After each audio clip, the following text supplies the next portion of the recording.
இந்தியாவின் சர்வதேச வர்த்தகத்தில் 95% கடல் மார்க்கமாகவே நடைபெறுகிறது என்று புள்ளி விவரங்கள் தெரிவிக்கின்றன. அரபிக்கடல், வங்கக்கடல் மற்றும் இந்திய பெருங்கடல் வழியாகவே இந்த வர்த்தகம் நடைபெறுகிறது. சர்வதேச போட்டி இந்த பகுதிகளில் தொடர்ந்து அதிகரித்து வருகிறது. பாதுகாப்பு அம்சத்தை அடிப்படையாக கொண்டு பார்த்தால் இந்தியாவின் கடல் எல்லையானது 11,000 கிலோமீட்டர் நீளம் கொண்டது. 200க்கும் மேற்பட்ட துறைமுகங்களும் பல கடற்கரை நகரங்களும் இந்த எல்லைகளில் அமைந்துள்ளன. சீனா மற்றும் பாகிஸ்தான் போன்ற நாடுகளின் கடற்படைகள் இந்திய பெருங்கடலில் தங்களது பலத்தை அதிகரித்து வருகின்ற சூழலில் கடற்பாதுகாப்பு உத்தியானது இந்தியாவுக்கு மிகவும் முக்கியமானதாக மாறியுள்ளது. இவை அனைத்தையும் கருத்தில் கொண்டு இந்தியா தன்னுடைய போர் கப்பல்களின் எண்ணிக்கையையும் கடற்படையின் திறனையும் அதிகரித்து வருகிறது. அந்த வரிசையில் எதிரி நாட்டு நீர்மூழ்கி கப்பல்களை கண்டுபிடித்து தாக்கி அழிக்கும் திறன் கொண்ட INS அஞ்சதீப் போர்க்கப்பல் இந்திய கடற்படையால் சென்னையில் நடைபெற்ற நிகழ்ச்சியில் நாட்டுக்கு அர்ப்பணிக்கப்பட்டது.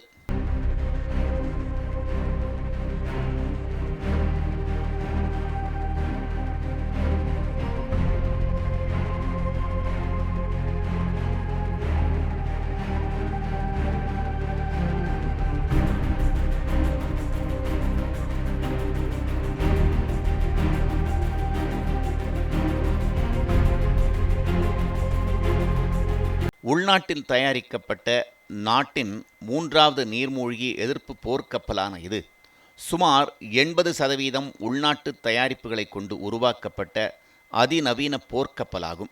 ஆழம் குறைந்த நீர்நிலைகளில் மறைந்திருக்கும் எதிரி நாட்டு நீர்மூழ்கி கப்பல்களை கண்டறிந்து அழிப்பதில் மிகச்சிறந்த திறனை பெற்றுள்ளது. கொல்கத்தாவில் உள்ள garden reach ship builders and engineers நிறுவனத்தால் கட்டப்பட்ட அஞ்சதீப் நாட்டின் பாதுகாப்பிற்கு இன்றியமையாத கடலோர மற்றும் ஆழமற்ற கடற்சூழலின் சவால்களை எதிர்கொள்ளும் வகையில் வடிவமைக்கப்பட்ட ஒரு அதிநவீன கப்பலாகும்.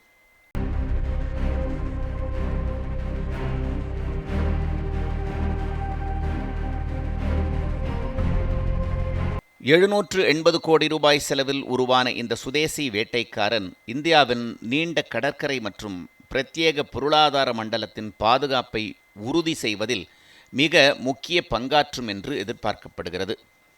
சீனாவின் டைப் 056A போர்க்கப்பல்களுடன் ஒப்பிடும்போது INS அஞ்சதீப் அளவில் சிறியதாக இருந்தாலும் நீர்மூழ்கி கப்பல்களை வேட்டையாடுவதற்காகவே பிரத்யேகமாக வடிவமைக்கப்பட்டுள்ளது. இதன் குறைந்த சத்த தொழில்நுட்பம் மற்றும் குறுகிய இடங்களில் விரைவாக திரும்பும் திறன் இந்திய பெருங்கடல் பகுதியில் சீனாவின் ஊடுருவலை கட்டுப்படுத்துவதில் ஒரு கேம் சேஞ்சராக அமையும் என எதிர்பார்க்கப்படுகிறது. ஆழம் குறைந்த கடலோர பகுதிகளிலும் எதிரி நீர்மூழ்கி கப்பல்களை கண்டறிதல், கண்காணித்தல், அழித்தல் ஆகிய பணிகளை இது இலக்காக கொண்டுள்ளது.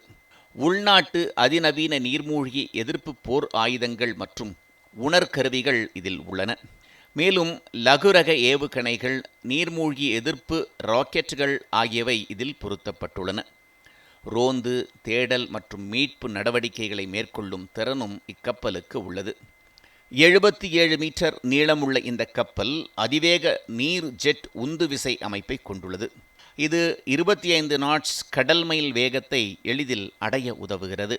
கார்வார் பகுதியில் உள்ள வரலாற்று முக்கியத்துவம் வாய்ந்த தீவின் பெயரிடப்பட்ட போர்க்கப்பல் அஞ்சதீப் இந்தியாவின் கடல்சார் நலன்கள், தமிழ்நாடு, புதுச்சேரி உள்ளிட்ட கடலோரப் பகுதிகளை பாதுகாக்கும் கடற்படையின் திறன் போன்றவற்றை மேலும் வலுப்படுத்த உள்ளது. ஆழமற்ற கடலோரப் பகுதிகளில் பதுங்கியிருந்து தாக்கும் எதிரி நாட்டு நீர் மூழ்கிகளை கண்டுபிடிப்பது மிகவும் சவாலான காரியம். அந்த சவாலை முறியடிக்கவே அஞ்சதீப் அவதரித்துள்ளது. இது வெறும் ஒரு போர் இயந்திரமல்ல, நம் தேசத்தின் கடல் எல்லைகளை இரவு பகலாக விழிப்போடு காக்கும் அலைபாயும் அரண். இதன் வருகையால் இந்திய பெருங்கடலின் அலைகள் இனி மேலும் பாதுகாப்பாகவும் கம்பீரமாகவும் பாடும். இந்திய பெருங்கடலில் சீனாவின் ஊடுருவலை முறியடிப்பதற்காகவும் நாட்டின் கடல்சார் பாதுகாப்பை பலப்படுத்தவும் அதிநவீன வசதிகளுடன் உள்நாட்டிலேயே தயாரிக்கப்பட்டுள்ள INS அஞ்சதீப் போர்க்கப்பல் இந்திய கடற்படைக்கு மேலும் வலு சேர்க்க உள்ளது. கலைஞர் செய்திகள் தொலைக்காட்சிக்காக ஒளிப்பதிவாளர் ஜே செந்திலுடன் செய்தியாளர் மணிவண்ணன்.